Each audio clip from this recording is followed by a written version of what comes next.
your path demands you to walk through hell, And I'm feeling walk in as if you own the place.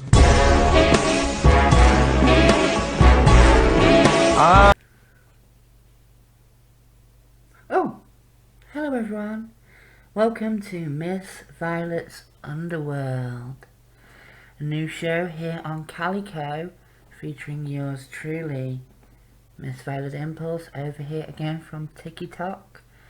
Feel free to go and check me out over there. It's at Miss Violet Impulse, all as one word. Feel free to check out my videos, my content. If you like what you see, come along for the ride. But in this first episode of a brand new show, I will be discussing all things dark, twisted, demented, disturbed, grotesquely beautiful. I will be looking at them all. And first of all, I want to start with a certain thing, not from the underworld, but from another world. That's right, I'm going to take a look at John Carpenter's The Thing, and its not as good prequel from 2011. But yes, one of my all-time, I'm trying to get the glare off, one of my all-time favourite horror films right here. Grotesque body horror type stuff, the alien taking them over, infecting them, replicating them, pretending to be them.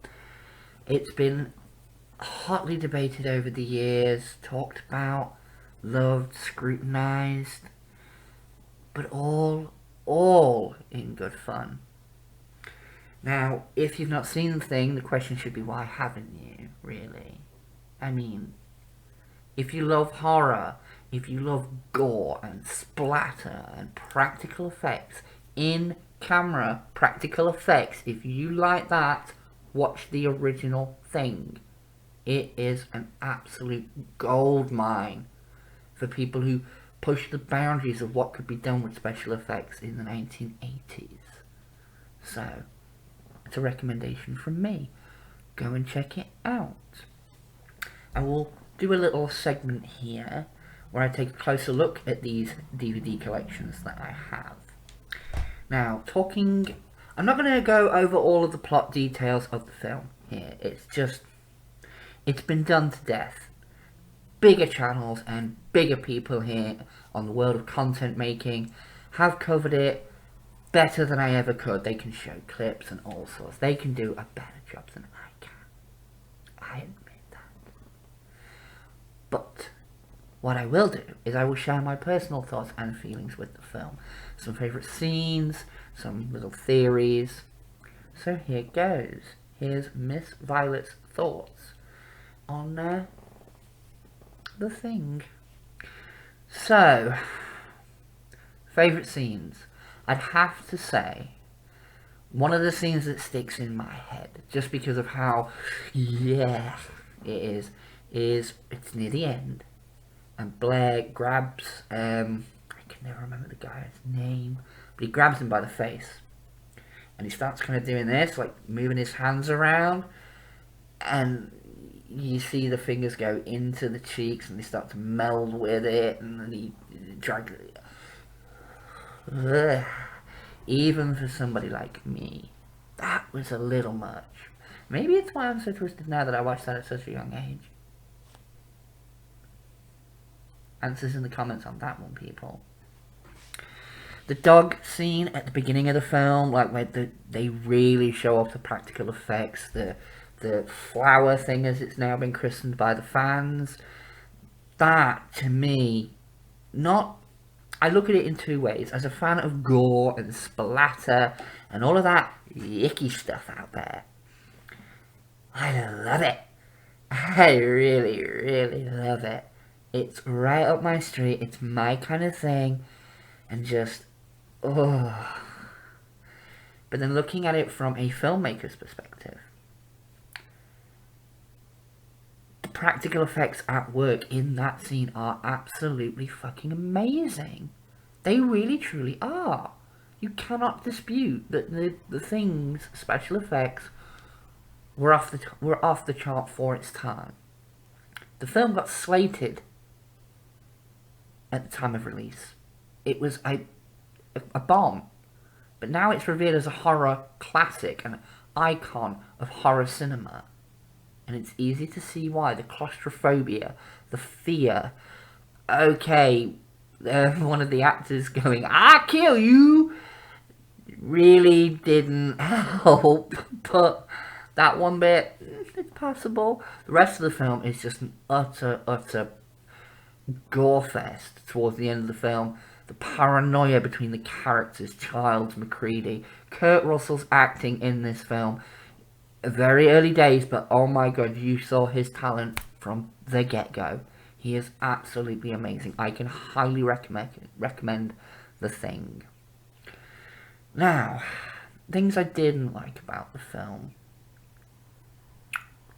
Let's see.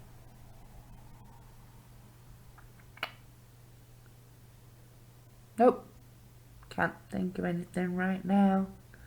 Pretty much a good, solid horror film.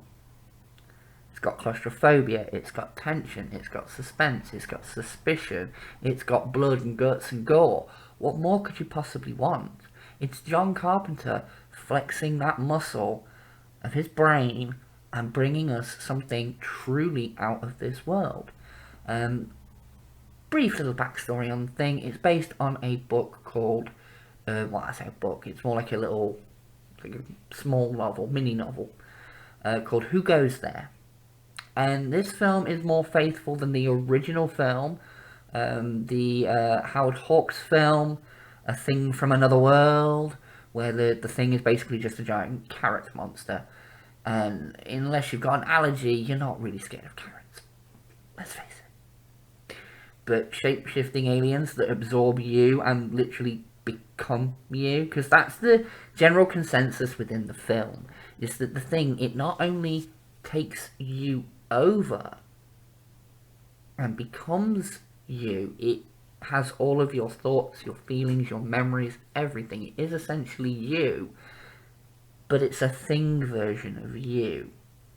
Which is why the guy, like, there's a theory, like, if the thing took over the guy who had the bad heart, why would it do that? It's a tactical disadvantage. And it's like, it didn't know.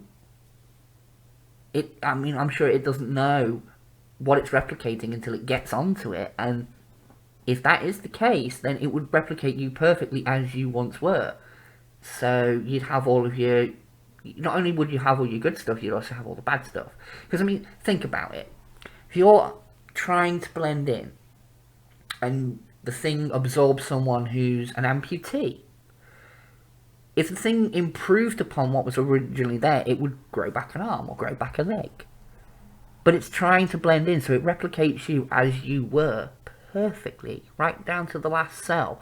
So if you've got a dodgy heart, it's going to replicate that too. Just a little thought there. But anyway, I'm going to do the little segment where I show off these DVDs in more detail. Check that out and see me back here for my final thoughts and a quick brief talk about the prequel film from 2011. Okay everyone, so here we go. Here's a quick look at the Thing films in my collection.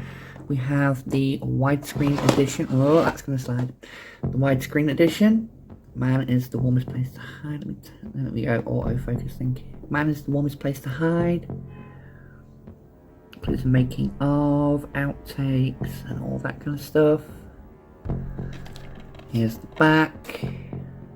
There's the bio with the film. Here's some of the special features. There you go. And you get a cool little bit of paper with it. I think this just shows off, yeah, some of the behind the scenes stuff. There you go, look.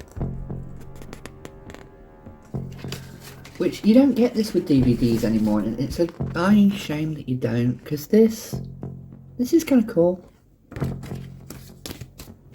There's the disc. And 2011 prequel. There you go. There's the blurb for the film, there's the special features. And there's the disc, and that's it. Anyway, that's the 2 films in the Thing collection that I have. See you on the next side. Okay, and we're back. So, the 2011 prequel. You know how they say the road to hell is paved with good intentions? Well, the road to the underworld is paved with disappointing horror films. It really is. And this film is both. You can tell the filmmakers had a good intention with this. Like, not entirely. There are certain bits at the beginning of the film that like kind of contradict what happens later on, and it's like, well, and one big kind of plot point in this one is not discussed in the next one. It's like, well, okay. But anyway, the prequel, it's okay. I'm very, very, very disappointed that I think it was Studio ADI did a load of practical effects for it, and the studio came in and replaced it all with CGI that looked bad, looked very bad, and it's dated the film very, very badly, which the original Thing, its effects still hold up even now. Even today in 2022, the effects hold up. The 2011 Thing film, now those special effects look like last-gen gaming console graphics. They're that bad. Seriously, they're like, it stands out. And the major plot point of the fillings in the teeth that the Thing can't replicate inorganic matter, which it's biological, it's basically moving skin. I kind of get that idea. Like, that would have been an interesting point that the original could have made. Like, maybe one of them had an artificial, like I said earlier, like one of them could have an artificial leg. You know, maybe that could have been a thing. Or, you know, a hip implant or something. And somebody finds it, like they do in the 2011 film. If that had been in the original film, I think that would have been passable. But in this one, it's like, well, that contradicts that later on. Forget it. But there are some good little callbacks to the original. You find out how the Norwegian base got how as fucked up as it was. I mean, that's an interesting thing. There was a kind of follow-up video game. It was pretty good. John Carpenter made a cameo right at the end of it as, was it McCready, I think, or someone? He shows up in the game anyway, but I didn't get very far in that game. It was survival horror. I was very young when it came out. I was very young, like 15 when it came out, and yeah, it freaked me the fuck out, so yeah, I wasn't as deep, dark, twisted, and into all the Cenobite-loving madness that I have now back then. But I may have to track it down and give it a try. But anyway, this has been the first episode of Miss Violet's Underworld. This show is going to be aimed at all the twisted and gory horror things out there. I'm also hoping to get some people on for interviews to talk about their favourite horror franchises, talk about horror films that maybe were just a one and done, maybe potential franchises that didn't get past the second or third film. You know, those kind of horror films and horror franchises, the ones that aren't as well known, the ones that dwell here in the underworld with their queen of the underworld. But anyway, I will love you and leave you now, and I will catch you, like all good psycho killers, next time. Bye. If your path demands you to walk through hell, and I'm feeling walk in as if you own the place.